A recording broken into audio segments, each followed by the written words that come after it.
bear.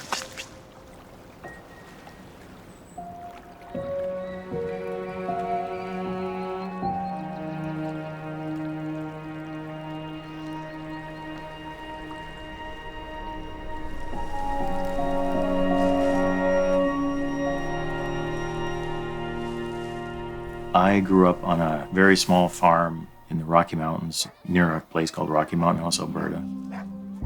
My father, he scratched out a living with a small sawmill and a couple of cows, and we had cows for milk and chickens for eggs. Not a lot of trips to the grocery store. Stealing some lemonade here.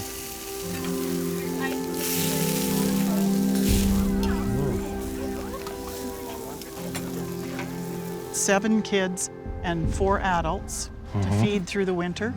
Yeah. So you had... And no money. Yeah. Our little shack on the prairie. That's right. My father would hunt 1 moose a year. It was much needed, and there was never any fanfare about it.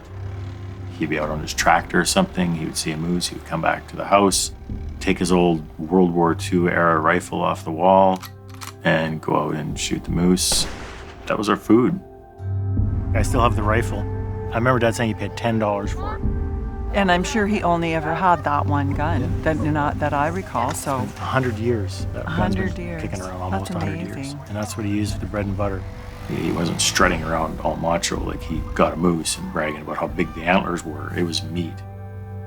I'd begged him for at least a year, I'm sure, to get me a rifle. And when he finally got it, it was pretty exciting. I was gone. That's all I did, and it's a small town, and all my friends, that's all they did. We didn't have video games. Really, there was nothing on TV either. So we were just outside all the time. You hear in your mind that echo of your mother calling for you to come home, come for supper, because you were never home. We would be gone out in the bush someplace. We moved to Williams Lake when I was a teenager, and carried on hunting and stuff, not as often. Eventually, in my 20s, that's when I ended up living in Vancouver. So you would come home, and first thing you want to do is get out in the wilderness again because you miss it. So the excuse you needed, I guess, was to go hunting. We shot a moose at one time. It was a calf moose with its mother, a 2-year-old calf. So it was all legal. We dropped it in the swamp, and then the mother ran off, and we were gutting out this calf. The mother was calling for it in the bush, the big bellowing sort of call. And it was really unnerving, and I felt like I just don't really want to do this anymore. Over time, I couldn't even relate to hunting as a sport anymore. I was actually becoming a real anti-hunter. A few years ago, I really hit a low point. I'd become almost obsessed with it all, and even started trolling hunters online. And pretty soon, I'm saying things that I would normally never say to somebody. The comments were so almost abusive and dangerous even sometimes. And in the midst of all this, I was, trolling hunters online, all this stuff, and I just came across a story of a guide who was working in the Great Bear Rainforest, and he'd actually met with a hunter and talked him out of killing grizzlies. And I just thought, wow, that's really incredible. That's somebody I want to meet.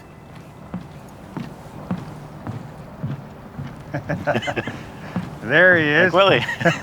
How's it going? Man? Good. Good to Good finally to meet you. Yeah, Yeah, good to sure. finally meet you. Geez. Wow. It's been a while. Yeah. And here we are. Wow, on your turf. Yeah, in our territory, and it's going to be a beautiful day. We're looking forward to it for a long time. Yeah, for sure.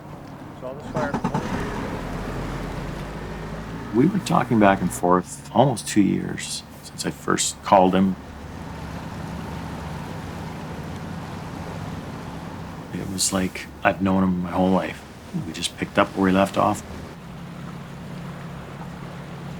The reason I found out about you is this story with, where you talked to an old friend or an acquaintance, I guess, was it, that he was going to come here grizzly hunting and wanted you to show him where they were. He had his LEH for Kinkum. Limited entry. Yeah, limited entry hunt. Yeah. And so he's been putting his name in for years. So finally he got a ticket, and he was so excited. And because I'm from Kinkum, I knew the area, and that's where his ticket was for. Called me up and said, "Yeah, I think you're the man to bring me in, show me around to hunt the grizzly bear." And holy cow!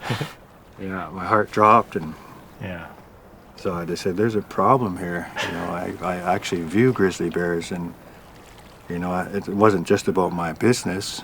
It was about my community and family. Like, you would be met with a lot of resistance," I said. So he didn't know that. He didn't know that part of it. As the conversation went on, I was able to talk him out of it, and we went grizzly bear viewing instead.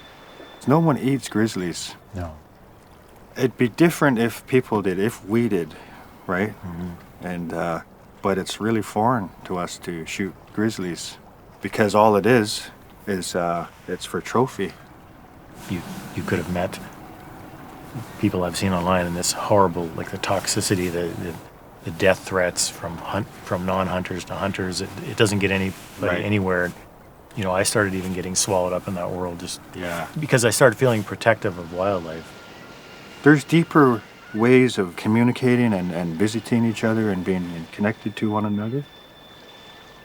I think that's happened because he's now one of my best friends. Wow.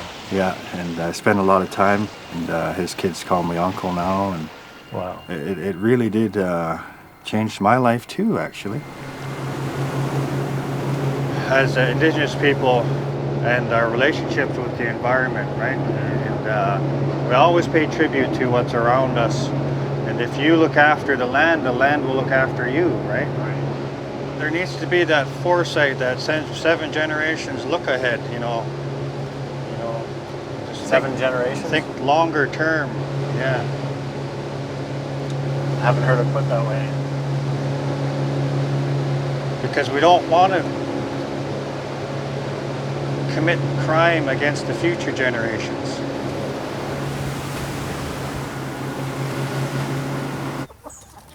I just think that hunting back then was more of a sort of a job that you did, or a task that you did, like cutting chickens' heads off, or I don't know, it was just part of like a task that you had to do.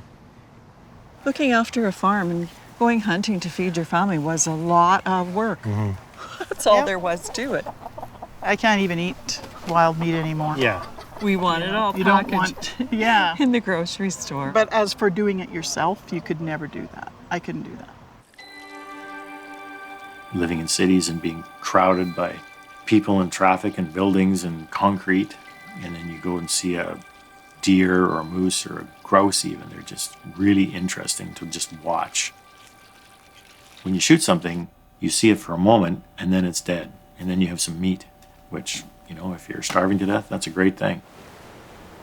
And so you were an actual hereditary chief, is that?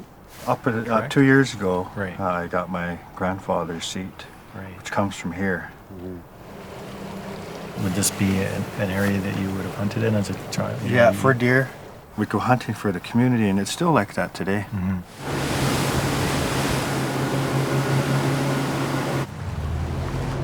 I just wanted to show you this place because this is where I was born. Right. I was born here in Alert Bay, lived here for the first part of my life. It really is the hub. It was the hub, still is the hub basically for a lot of our First Nations around here. A lot of our families live here. Multiple tribes have moved here.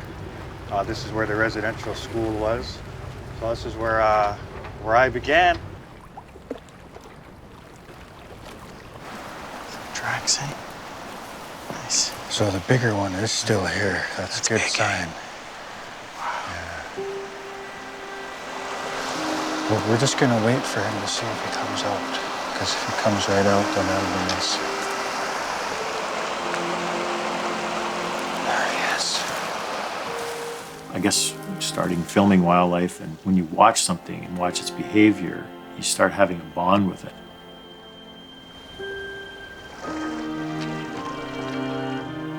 Just like grizzly bears, you watch them, and they're just fascinating. It's like an addiction after a while.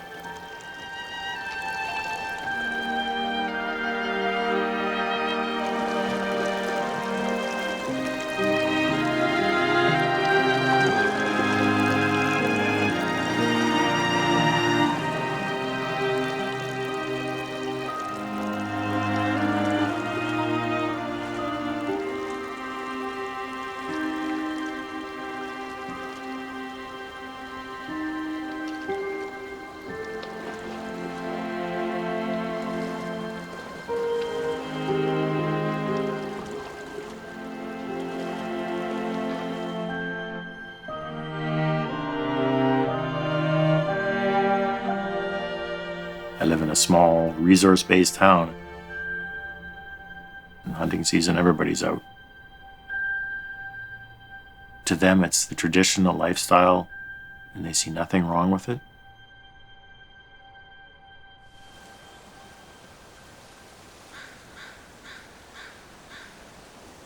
So as a hunter, have you ever been stuck in one position for a long time because they're looking at you? Do you know what I mean? Yeah. Whatever you're sneaking up on, Right. and you're just like stuck in one spot. Then they finally get the trust again, and then they go back eating or whatever. Then you can start moving again. Yeah. Yeah. As a hunter with a camera, I've sure had that many times. Yeah. What is the difference between people who get joy out of photographs of all of these things, and the experiences are the same, really? You can go out in the wilderness, sneak through the trees or whatever it is you want to do, crawl through the underbrush and get a shot of whatever it is. No, it's a macho thing. It's that they can prove to their friends that look at me, I'm a big game hunter, and Obviously there's a sense of pride in it. The other side of the coin then is do you go on Facebook and you see somebody like that woman that killed a giraffe, so then you go on there and you say, I hope you die, you pig, you whore, you bitch. Like, that's what you hear. Yeah. I know. And then you have to say, well, do you want to be part of that? No. Whoa. Yeah, you don't wish death on somebody because they do No. something that obviously, I mean, are they evil? Well, that's pretty silly to say. That they're misguided maybe, but those videos that go viral, they end up getting death threats. Yeah. So it's pretty crazy. It's not just about hunting. We live in a fast-paced digital world, you know. I think we are losing an ability to communicate with each other on a personal level, and that handshake, that moment, meeting in person, it's very different than meeting somebody via email or online. I wouldn't want to be on the bad side of one. They're very vocal. Yeah. And they seem to fight over position sometimes. King of the castle up there. That's my spot. I believe everybody has this pull to nature. Yes. Somewhere inside them, they long for nature. You know, the greenery, the fresh air. You know, the living energies within the forests and the sea. I mean, it really does move people. I've seen it. I've seen people actually start to have tears in their eyes when a humpback whale just breaches right beside us. Like, it means it's something spiritual for them.